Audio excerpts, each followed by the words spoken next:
The dead are like stars, they still shine, just not with their physical light.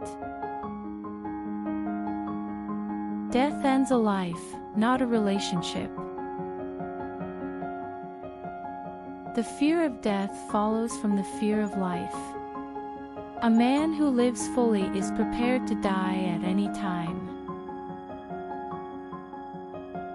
Death is a challenge. It tells us not to waste time. It tells us to tell each other right now that we love each other. To the well-organized mind, death is but the next great adventure. The idea is to die young as late as possible. Death is the sound of distant thunder at a picnic. Death is the destination we all share, no one has ever escaped it.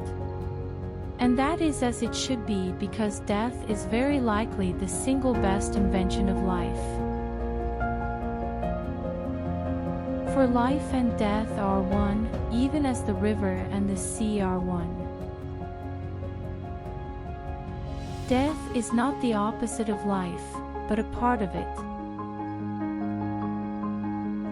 Death is a mirror in which the entire meaning of life is reflected. When you are born, you cry, and the world rejoices. When you die, you rejoice, and the world cries. Death leaves a heartache no one can heal. Love leaves a memory no one can steal. The death of someone we know always reminds us that we are still alive, perhaps for some purpose which we ought to re-examine. Death never takes the wise man by surprise. He is always ready to go. The soul takes flight to a world that is invisible, and there arriving she is sure of bliss and forever dwells in paradise. The boundaries which divide life from death are at best shadowy and vague. Who shall say where one ends, and where the other begins? Death is the portal through which we transcend the limits of our mortal existence. Death is a once-in-a-lifetime experience. We should treasure it as such. Death is not the end. It is simply walking out of the physical form and going home. Our death is not an end if we can live on in our children and the younger generation.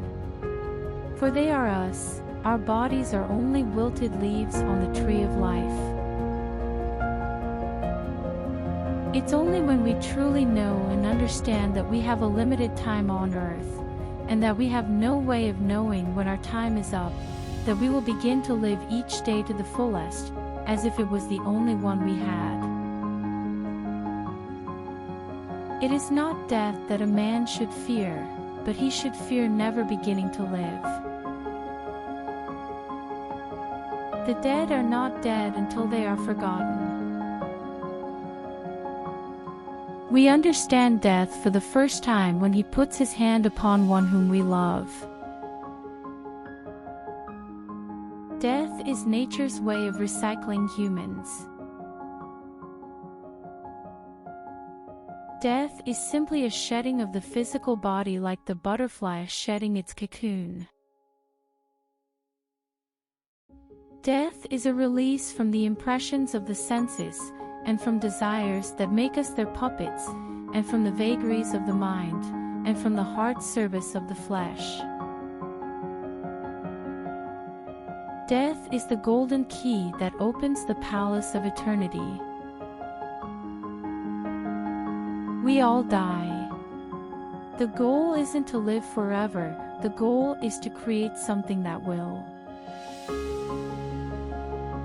Our dead are never dead to us, until we have forgotten them. Death is not the greatest loss in life. The greatest loss is what dies inside us while we live.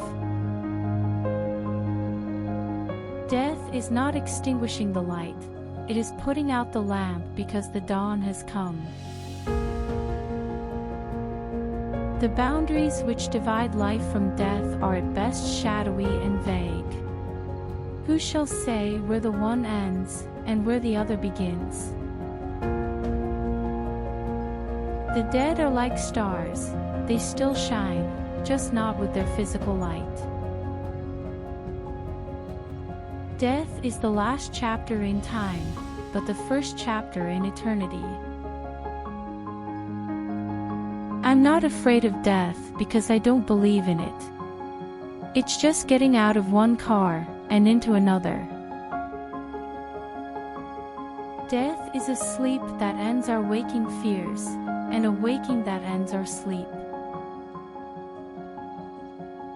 Death is a mirror in which the entire meaning of life is reflected. Death is the punctuation at the end of the sentence, reminding us that every word mattered. Death is the final act of creation, the moment when our story takes flight beyond the pages of time. When it's over, I want to say, all my life I was a bride married to amazement. I was the bridegroom, taking the world into my arms. Death is a great revealer of what is in a man, and in its solemn shadow appear the naked lineaments of the soul. Death is not the extinguishing of the light, it's the turning off of the lamp because the dawn has come.